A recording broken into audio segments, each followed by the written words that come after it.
ومن دونهما جنتان فبأي آلاء ربكما تكذبان مدهامتان فبأي آلاء ربكما تكذبان فيهما মাঝে মাঝে আল্লাহ আমাদেরকে দুঃখ কষ্ট দিয়ে পরীক্ষা করতে চান, এগুলো আমাদের জন্য খারাপ নয়।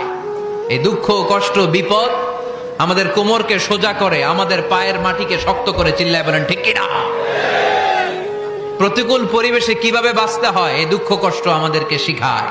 এজন্য মুমিন বান্দার বৈশিষ্ট্য হচ্ছে দুঃখ কষ্ট বেদনা জ্বালা এগুলোতে সে আপসেট হয় না, সে হাল ছেড়ে দেয় না, সে ভরসা রাখে একজনের উপর। চিল্লায় বলতে হবে তিনি কে? কারণ মুমিন